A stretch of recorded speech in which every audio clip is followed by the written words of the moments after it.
Hello, YouTube.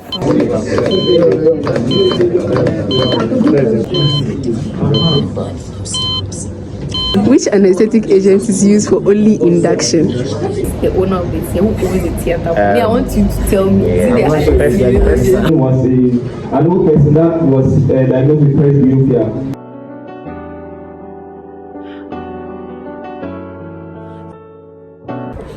Hi, good morning. So I started my anesthesia rotation this week, and then we're going to be doing most of the rotation in the theater.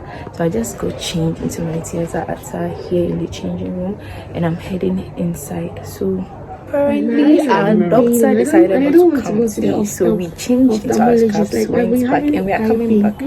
We are dressing again to go out. Okay, what's my diagnosis? When you guys are done, can we go? Yes, she's the girl. That's the girl. Come for her.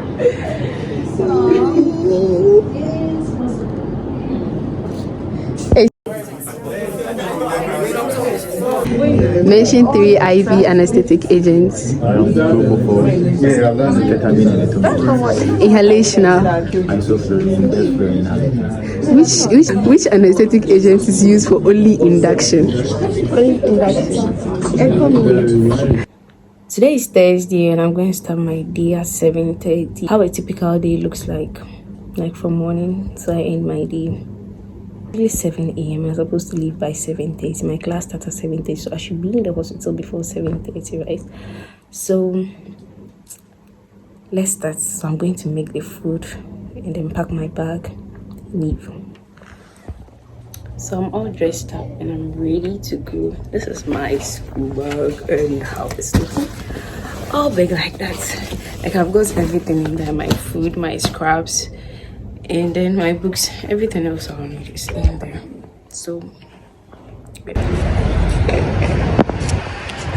this is where I'm going. I'm going to the main theater. I'm zooming for you to see. So I'm going to the 3rd floor of this block. So let's climb up.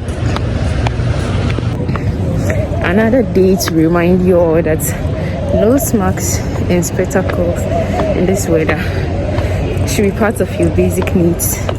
So your basic needs shouldn't just be food, water, and shelter. Add nose masks and spectacles to your basic needs. Like the Hamatan here in Tamale is not child's play, so you need to always protect your eyes.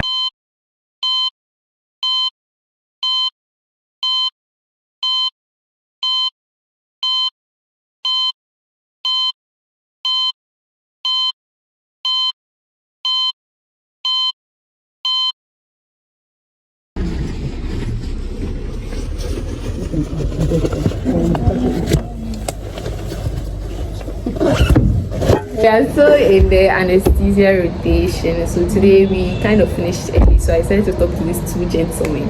This one here is Isaac Tabiri Jr. I'm sure you've heard of Isaac. Yeah, so he's my group leader, honorable group leader. He's doing so well, yes. And this one here is our umbrella boy, Joachim. So we're just going to have an interaction about how anesthesia rotation has been so far. So just something like, what difference have you seen in anesthesia? What do you think? Like, is it interesting? What have you appreciated in this whole rotation? So Tabi, what do you have to say? It's been very nice, fun, very educative as well. Yeah, I remember like 3 or 4 days about we come to the theater, we'll be down there. We didn't know how. You probably have been hearing of these things like, oh, they put the patient to bed, but here you get to know the process, how they put them to bed, the various agents and everything. So yeah. How about you, Jackie? What's special about anesthesia? For anesthesia, it's been very interesting so far, and also, as he said, it's very educative, and the learning process is not that difficult, because everything is being explained. I mean, down to the little bit on the simplest form, and it's relatable in a way because we've been watching medical movies and we've been seeing them.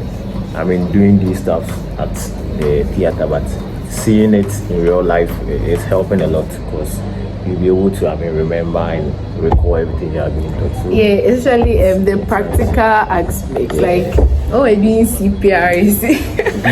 Like it was so interesting. Like, you see how people in movies, people just come into the scene and save lives. Like you are doing the compressions and then especially the shock aspects where defibrillation. Yeah. So everything we got to see it and then we appreciate it. So there's this thing I want to ask. I want us to debate about, like the surgeon and then the anesthetist or the anesthesiologist, who actually keeps or who gets hold of the patients more in the theater, because the surgeon is supposed to perform the surgery, but if the anesthesia is not able to put the patients off, like the agents don't work well, the patients might not even be able to cooperate. So who do you think is more, I don't say more importance, but like who owns the theater more? Because we don't see the anesthetist in real life. We always give the credit to the surgeon, like it's the surgeon that has done the surgery. So after anesthesia, what do you think? Like, has your perception changed, or who do you think actually rules the theater? Oh, it has really changed, because we all have this perception like, for the surgery room, the theater, it's solely the surgery. Yeah, which is wrong. Yeah, we have the anesthesiology, the anesthetist. They all they work hand in hand. Yes. It's supposed to be a teamwork. That's what I've realized. Because without the anesthesiologist, the surgeon will probably have some difficulties.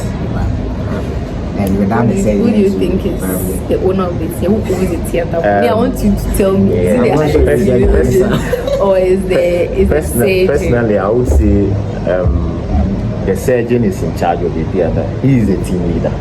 Okay. And in the theater, the personnel, they work as a team. So the surgeon is supposed to lead the team, and being a team leader doesn't mean you should be authoritative or something like that.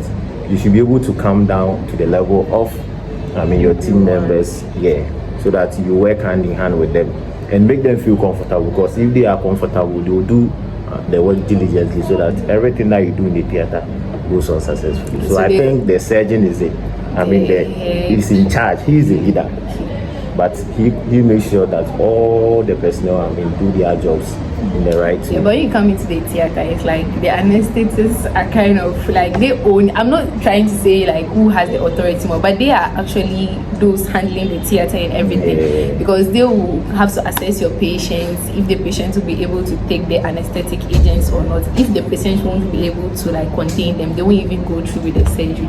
So as you said, they all go hand in hand. But I think the anesthetist is more like when you come into it. You see, the surgeon has to do the diagnosis, everything before you even get to the theater.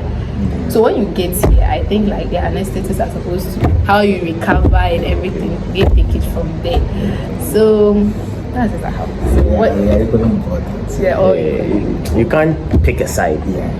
It's very difficult. I used to think, probably because he's in the theater, it's probably the surgeon. But so after this rotation, so let's take it as they are all equally important in both fields.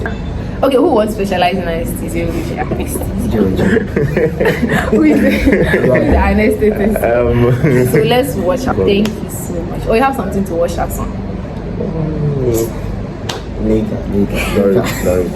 See you soon. It's a whole lot. Guys, so we just finished our first session. We met our doctor. We did a couple of things. So I want to eat before we have a class at 9. I think we have a class.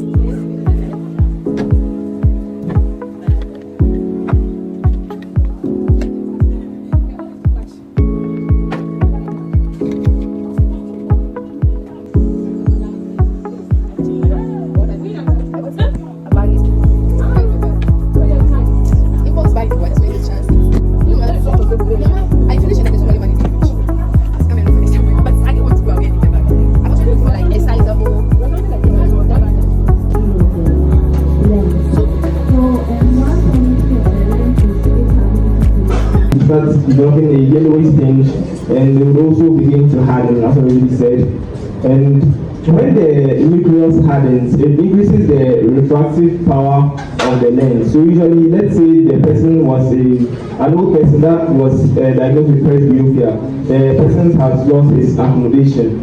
When they start developing at the early stages of the nuclear sclerotic cataract, the nucleus of that eye would begin to have a higher refractive power. So when it happens, their eye is able to focus near objects again. If you look at the problem of accommodation, in order to focus, the lens have to get a more closer shape.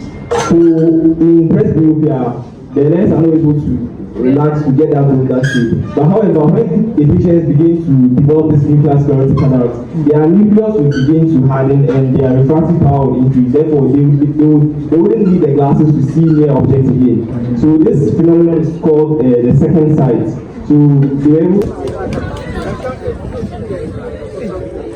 Well, 2 p.m. right now, right? Yeah.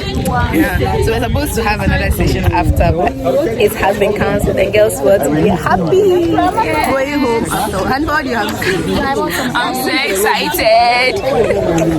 Bye. Bye.